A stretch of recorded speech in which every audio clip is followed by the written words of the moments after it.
I don't mean to be so it's gloom and doom, but man, those boys, I mean, they can just flat crank it out. Hi everybody, welcome back to the Comstock channel. I'm Marlon Bowling with you.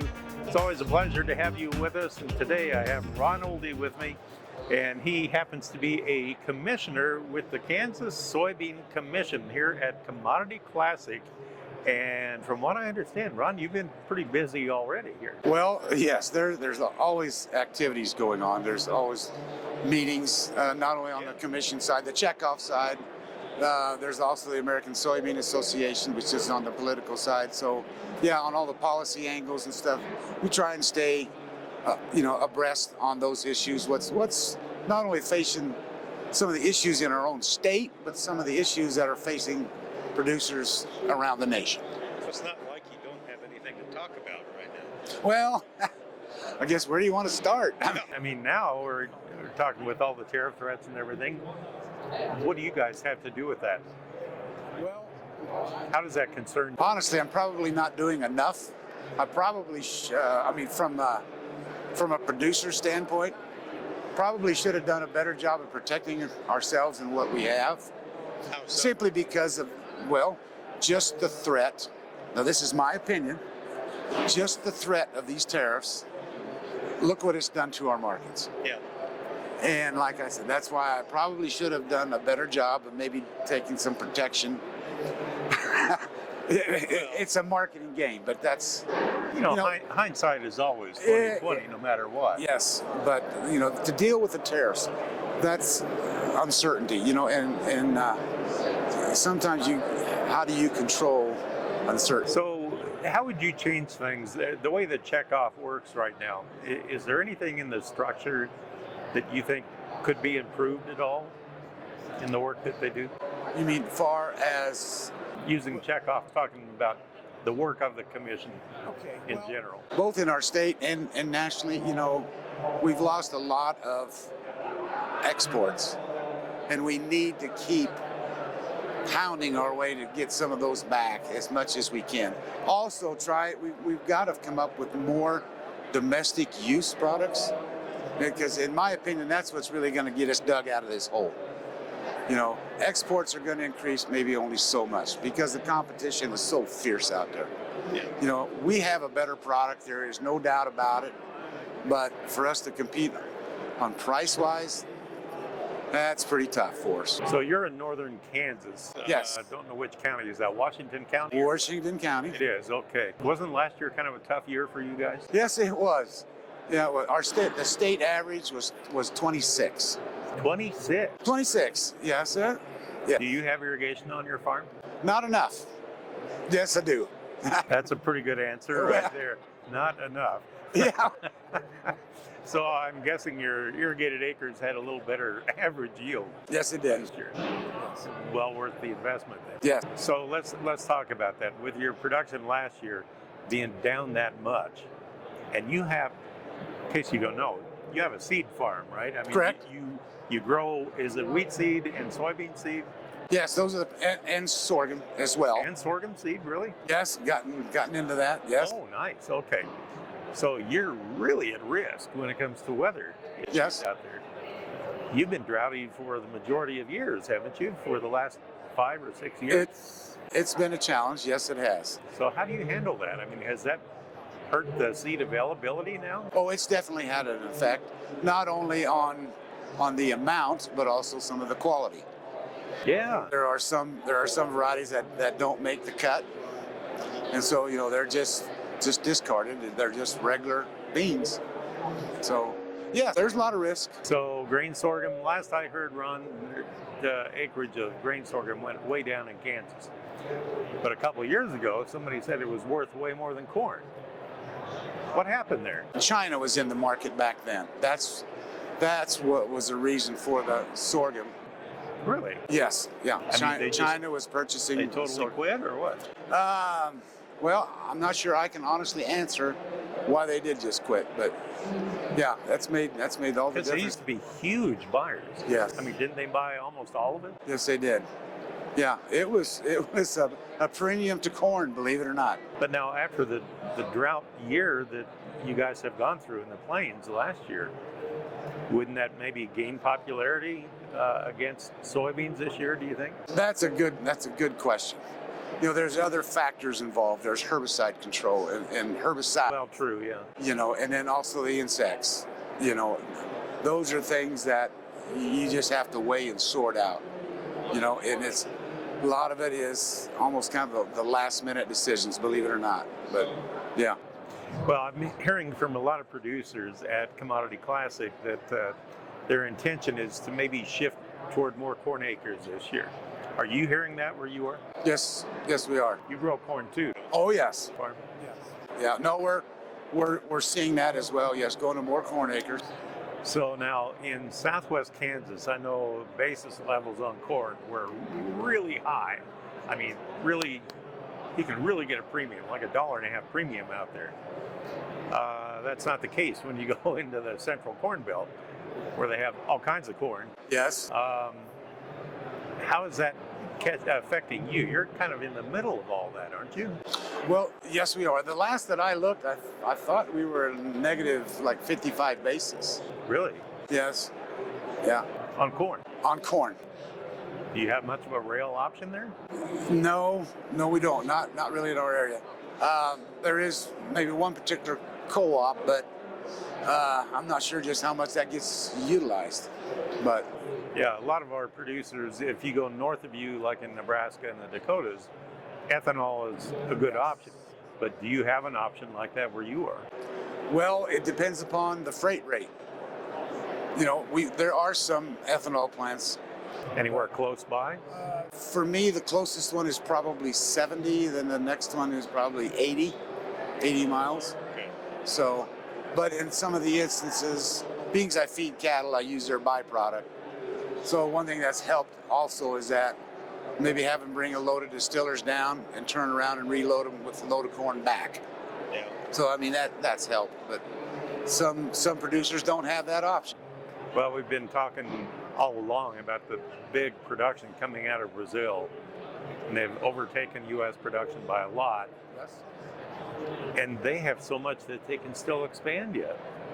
I mean, is that possible that could really just kind of erode the U.S. soybean acres now in the future where it wouldn't be profitable? 21, in the years of 21, 22, and 23, there were between 15 and 17 producers from Brazil and Argentina that come to our farm. That's what I thought, yeah. Yes. And so it's interesting to hear their story on the production and what they're looking at projections for world stock.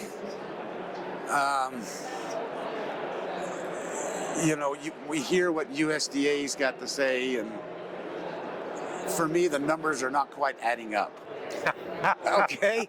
I mean, Call me shocked. By the way. You're not the first one to say that. Yes, and so they're very determined. Yes, I'm going to leave it at that. They are very determined. Their look in their eye just tells me a lot. Well, I will say that our own president Matthew Cruz was there for 2 or 3 months here lately. He did some spreadsheet work, and I talked with him about it like a week or two ago. And he was saying that if you pencil it all out, and given what their input costs and everything are down there, even if they have a really good crop like they're talking about, they may lose money at it, even though they're getting a higher price than what we are. It kind of acts like a disincentive in a way. But can U.S. farmers make money at the price they're getting right now? It'd be very, very tough. Yeah. Yeah. Personally, probably for me, well, I'm not exactly sure what the close was today. But we were with my numbers, we were pretty well close at the break even before some of this hard break. So what do we need to help solve this problem for soybean producers to have them go back to making money again? Do we need a big gorilla like China to just come back with both hands and buy again, or what? I mean, that would be by pretty far well stocked up, right? the simplest solution. That would be. Personally, I don't see that happening. China's got a lot of ties to Brazil now. Right. You know, they've invested a lot of money down there in the infrastructure and things. You know, they also wanted another source of beans rather than relying just on one country. Sure. You know, and you can understand why. Yeah. But to get competitive with them, it's, in my personal opinion, it's almost going to take a natural disaster to help.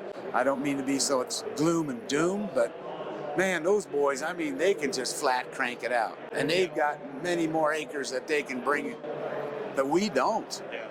Right. So Yeah, we're kind of maxed out on production in the U.S. I'm not just real positive on that aspect. So we really could use some maybe some value-added aspects for usage of it.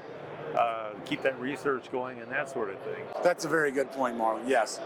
Anytime you can add value to that crop, you bet. Things like biofuels, maybe. Man, there is potential there. There is tremendous potential. But how are the politics going to play out? You know, That's the thing. you just never know. And difference in administrations. Yeah. So how are you going to do that High Wire Act this year in 2025 when it comes to working there at the Soybean Commission? The high wire. I mean, it's going to be tough, right? Yes it is. Yes it is. So, we just put our heads together and we try and get the best information we can and decipher that information and try to make the best decisions that we can. And that's all we can do. For the benefit of our viewers out here in social media country, explain a little bit how the operation of the Soybean Commission works. I mean, what is it that you do on a day-to-day basis with that group? Well, Marlon, that varies. As far as on a day-to-day basis. But you're kind of basically limited in scope, right? Yes. Basically, we always say we have 3 meetings a year. Okay. Now, those are board meetings. Now that's sit down face to face. That is true, but we always have Zooms, Sure, yeah. all types of calls, emails, and things. But that's one of the responsibilities. Attend those meetings, and then also, be in touch with your constituents. Know what's going on out there. You got to get outside of your own world where you're at, because it can be totally different. Well, especially if you take Eastern Kansas versus Western Kansas. We represent all soybean producers. And how are you funded for your organization? We are funded by the sale of beans, the first sale of beans, and it's half of percent per bushel. Okay. So, but not half a penny, half of a percent. So like if it's $10 beans, okay, half that would be 5 cents. So 2.5 cents goes to the United Soybean Board. 2.5 cents stays in the state of Kansas. That is how the checkoff is distributed. All right. And then from the state level, then we distribute it. And so now if there are excess funds at the national level, then sometimes we'll request and sometimes get some funding for them. So that's kind of how that works. What are you limited to on what you can spend on from the commission? Well, right now it's our budget that would limit what our spending would be. But I mean, it's not like you can really do lobbying or anything like that. Oh, no, the USDA is extremely strict on that. No, we cannot do any lobbying. That is why we have the Kansas Soybean Association, because they're the policy side. We are the checkup, the Soybean Commission. Yeah, that was my point. I just wanted people to be clear about that. So it's kind of totally separate. Yes, but yet we still work together. We've got to work together. Right. Yeah. One of those deals. Almost a shotgun wedding type thing. But you have to coexist and you work together. So. But anyway, I'm glad you had a chance to stop by. It's good to see you again. Yeah. Give my best to everybody back in Kansas, and I hope you have a terrific year this year. Well, healthy one. You're due, right? Well, yes. Yes. All right. All right. Well, Ron Ohlde, he's with the Kansas Soybean Commission, speaking to us here at Commodity Classic. Always a treat, Ron. I appreciate that very much. For producer Brianne Jenkins, I'm Marlon Bowling, and we'll catch you next time on the Comstock Channel. Futures trading involves risk. The risk of loss in trading futures and/or options is substantial, and each investor and/or trader must consider whether this is a suitable investment. Past performance is not indicative of future results.